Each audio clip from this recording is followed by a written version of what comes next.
আসসালামু আলাইকুম রহমতুল্লাহি বারাকাতু। হাই ফ্রেন্ড, কেমন আছেন সবাই?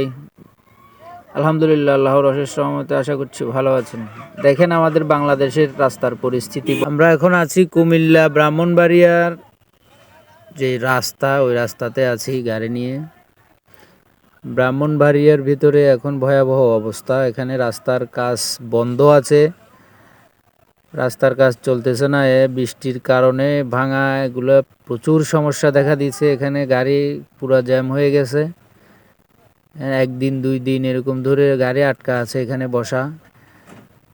অনেক সমস্যা হচ্ছে গাড়ি নিয়ে, কোনো লোকজন নাই।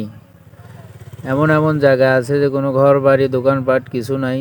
এবং রাত্রিবেলা অনেক সময় ড্রাইভারদের ওখানে বিভিন্ন অ্যাঙ্গেলে চাঁদাবাজি করা হচ্ছে। ড্রাইভাররা অনেক বিপদে আছে। এখানে আমরা দৃষ্টি আকর্ষণ করছি মূলত প্রশাসনের। এখানে প্রশাসনের হেল্প লাগবে। এখানে ভয়াবহ অবস্থা, রাস্তায় গাড়ি চলার মতো কোনো পরিস্থিতি নাই। আমরা শুধু সরকারকে বলি, দ্রব্যমূল্যের দাম বাড়তি, সব কিছুর দাম বাড়া কেন, কমাতে হবে। আসলে মূলত জিনিসটা এভাবেই হয়।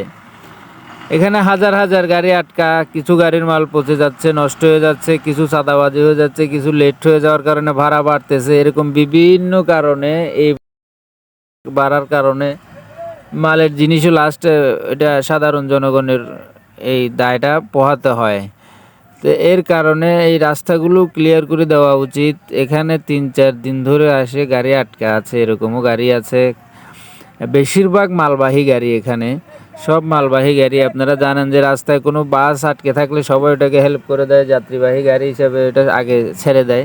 তো পণ্যবাহী গাড়িগুলো কোনো দিনও কেউ আগে ছাড়ে না, কারণ ওগুলো সিরিয়ালে থাকে। এরকমভাবে 3-4 দিন ধরে গাড়ি এখানে আটকে আছে, মাল পচতেছে। তাই পণ্যবাহী গাড়িগুলো নিরাপদ দেওয়া উচিত।